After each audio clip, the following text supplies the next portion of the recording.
Assalamualaikum warahmatullahi wabarakatuh. Perkenalkan, kami dari kelompok 3 dengan beranggotakan 6 orang. Yang pertama, saya Almadia Kamila Saulina, kemudian ada Agis Sabila Putri, Lutfia Nurfitriana, Melisa Dwi Hardianti, Virginia Amelia Putri, dan yang terakhir Rehanisa. Dalam video presentasi ini, kami akan membahas kebijakan yang cukup sensitif pada tahun 2020. Kenapa demikian? Karena ini persoalan kebijakan Perpres nomor 64 tahun 2020 tentang kenaikan iuran BPJS. Berikut merupakan penjelasan dari kelompok kami.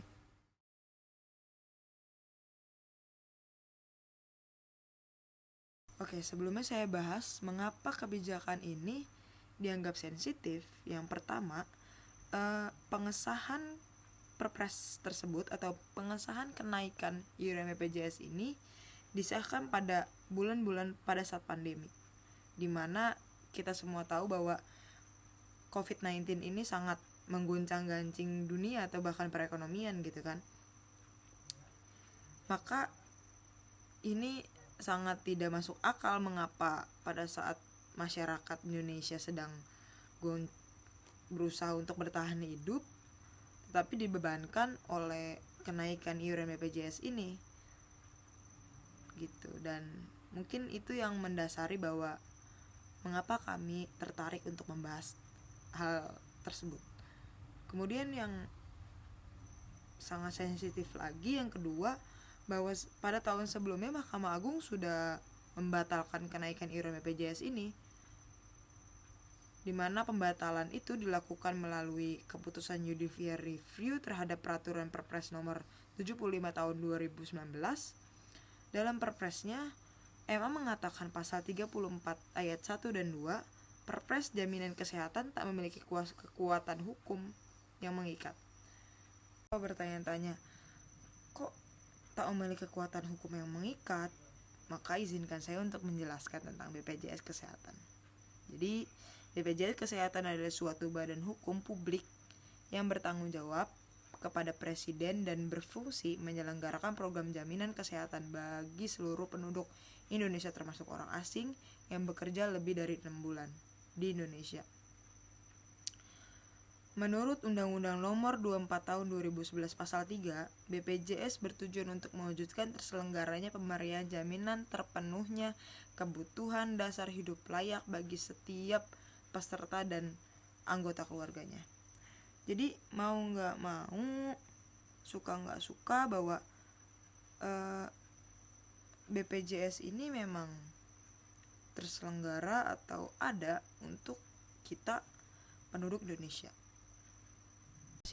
Contoh, kalau dalam satu kakak ada 2 suami istri atau kepala keluarga dan ibu rumah tangga dan memiliki anak 7, maka diharuskan semuanya ikut BPJS kecuali memang yang bukan sifatnya ketenagakerjaan ya, dan atau pemberian untuk kesehatan PNS gitu, ASN, maka itu harus diwajibkan gitu.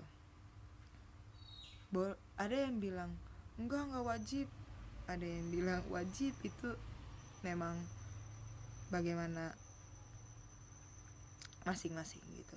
Tapi jadi pada intinya mengapa gitu, atau kita bertanya-tanya kenapa sih harus dinaikin, kan ini lagi pandemi gitu, kenapa sih harus dinaikin, kan udah ditolak juga sama MA. Maka kalian harus tahu bahwa ini semua sudah dirancang atau ada aktor yang membuat Perpres tersebut. Bukan cuma presiden saja, tapi ada banyak gitu. Ada banyak orang yang ambil alih gitu, atau ada sumbangsih terhadap pembuatan Perpres tersebut. Tentu yang pertama kita tahu bahwa yang pertama ya pasti usulan dari presiden dan wakil presiden. kemudian dibahas di dalam internal dengan menteri, dan setelah itu rancangan tersebut sudah diolah oleh mereka atau sudah dibuat gitu, maka file atau dokumen tersebut akan dibahas oleh DPR RI. Mengapa DPR RI? Ya memang semua kebijakan pun harus, atau semua rancangan yang ada pasti harus dibahas oleh DPR RI, karena pengesahan apapun itu harus disahkan oleh DPR RI gitu. Dan kalau sudah final atau sudah disahkan, maka rancangan tersebut akan turun ke BPJS. Jika ada yang harus dibahas lagi atau ada yang keberatan di antara pengesahan atau di antara anggota DPR bahkan ya, yang jika ada yang keberatan akan kenaikan tersebut, maka akan dibahas oleh MA gitu. Tapi kalau udah final, maka akan ditetapkan bahwa iuran BPJS akan naik, dan tidak segampang itu kenaikan BPJS atau perpres tersebut dapat ditetapkan. Tidak segampang itu, ada strukturnya. Maka biarkan teman saya yang menjelaskan apa sih struktur pembuatan kebijakan itu.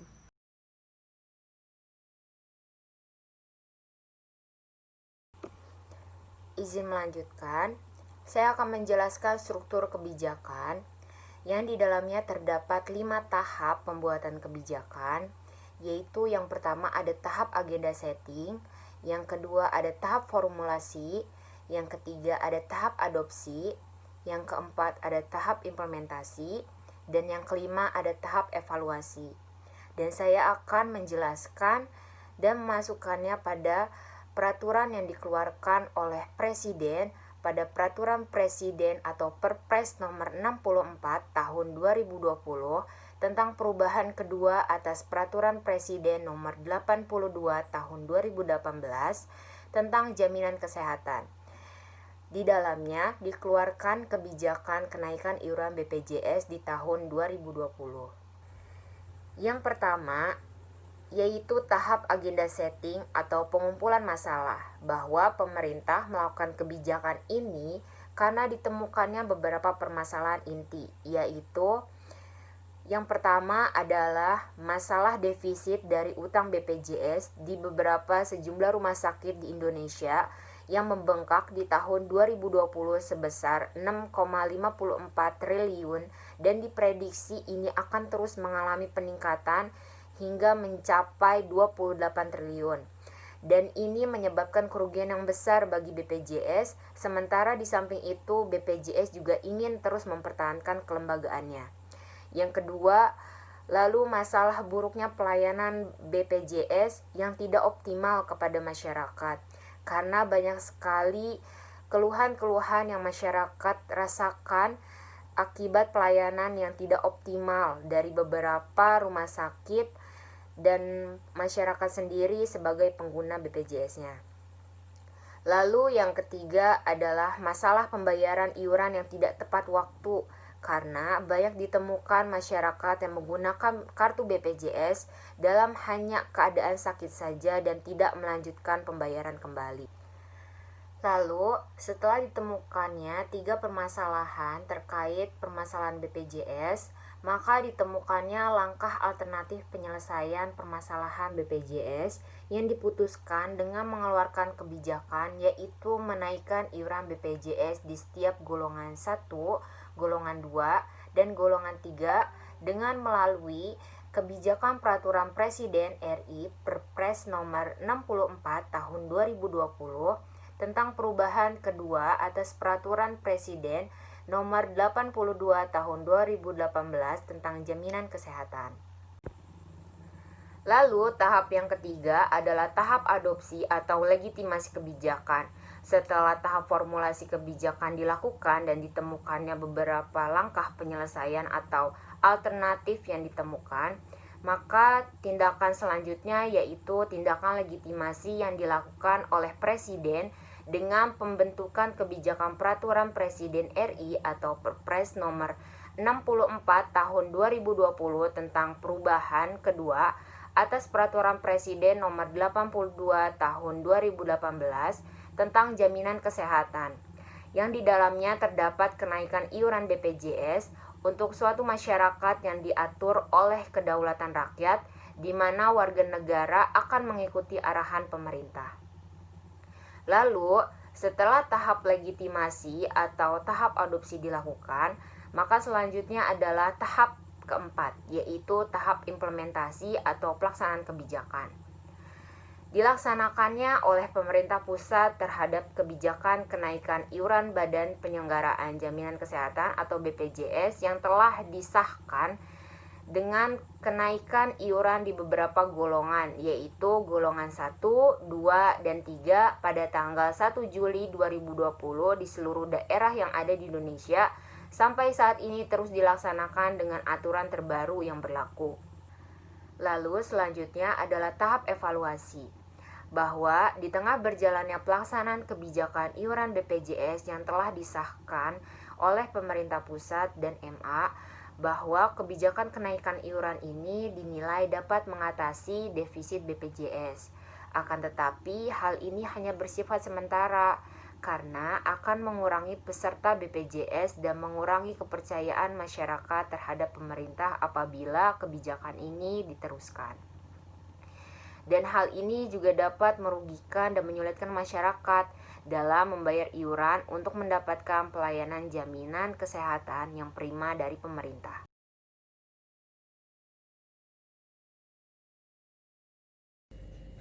Baik, saya akan melanjutkan pembahasan tentang regulasi kebijakan BPJS.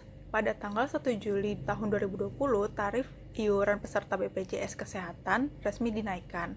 Pemerintah memutuskan untuk menaikkan iuran BPJS Kesehatan tahun 2020 setelah kenaikan pada tahun ini dibatalkan oleh Mahkamah Agung. Kebijakan ini tertuang dalam Peraturan Presiden Perpres nomor 64 tahun 2020 tentang perubahan kedua atas Peraturan Presiden Perpres nomor 82 tahun 2018 tentang jaminan kesehatan. Terdapat rincian perubahan iuran BPJS Kesehatan pada bulan Januari sampai dengan Maret tahun 2020. Kelas 1 160.000, kelas 2 110.000, kelas 3 42.000. Pada bulan April sampai Juni tahun 2020, kelas 1 menjadi 80.000, kelas 2 menjadi 51.000, dan kelas 3 menjadi 25.500. Pada bulan Juli sampai dengan Desember 2020, kelas 1 menjadi 150.000, kelas 2 menjadi 100.000, dan kelas 3 menjadi 25.500. Pada tahun 2021 berubah menjadi kelas 1 150.000, kelas 2 menjadi 100.000, dan kelas 3 menjadi 35.000.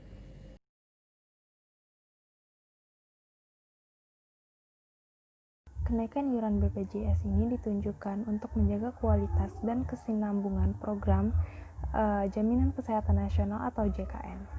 Berikut rincian kenaikan iuran BPJS Kesehatan yang telah dirangkum melalui Peraturan Presiden Nomor 64 Tahun 2020. Peserta bukan penerima upah atau peserta mandiri menurut Pasal 34 kelas 1 dengan tarif lama yaitu sebesar 80.000 naik menjadi 150.000. Kemudian di kelas 2 dengan tarif lama sebesar 51.000 naik menjadi 100.000. Dan di kelas 3 dengan tarif lama yaitu 25.500 untuk 2020 ini tidak ada kenaikan, namun ada kenaikan di tahun 2021 yaitu sebesar 35.000, di mana pemerintah yang tadinya mensubsidi 6.500, 16.500 hanya mensubsidi 7.000. Kemudian untuk peserta penerima upah atau PPU menurut pasal 32 untuk pegawai swasta tarif tetap sebesar 5%. Namun batas gaji yang dipotong oleh BPJS Kesehatan naik dari 8 juta menjadi 12 juta. Untuk batas bawah sesuai UMP di daerah masing-masing. Untuk ASN dan TNI Polri, tarif tetap sebesar 5% dan batas bawah yang dipotong naik dari 8 juta menjadi 12 juta. Namun, batas atas tidak lagi menghitung gaji pokok, melainkan penghasilan yang diterima atau take home pay. Untuk PPU, tarif 5% dibagi, sebesar 4% dibayar oleh pemberi kerja dan 1% dibayarkan oleh peserta. Khusus untuk ASN dan TNI Polri, iuran dibayarkan langsung lewat kas negara.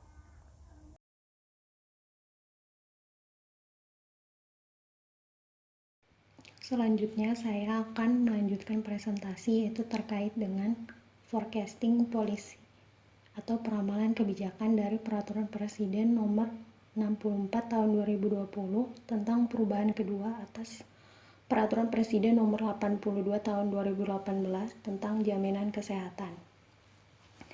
Di dalam Perpres tersebut disebutkan bahwa tarif iuran peserta BPJS Kesehatan resmi naik. Adapun kaitannya antara kebijakan tersebut dengan forecasting policy outcomes diantaranya yaitu yang pertama, kenaikan iuran BPJS dimaksudkan untuk menjaga kesinambungan program jaminan kesehatan.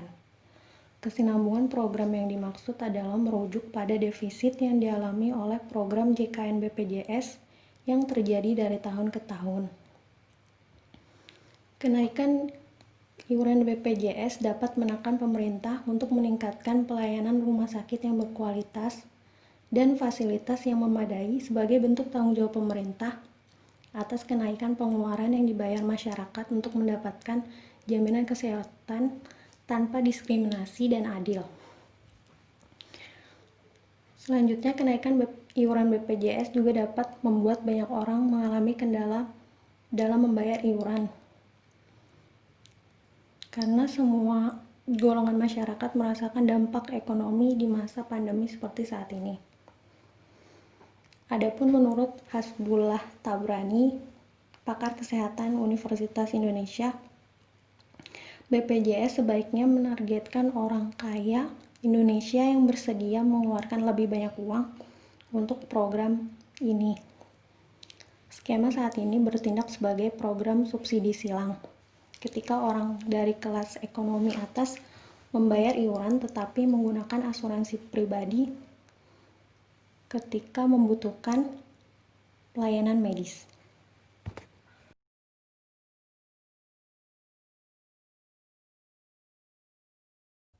Di slide terakhir itu ada solusi pada kenaikan tarif iuran BPJS.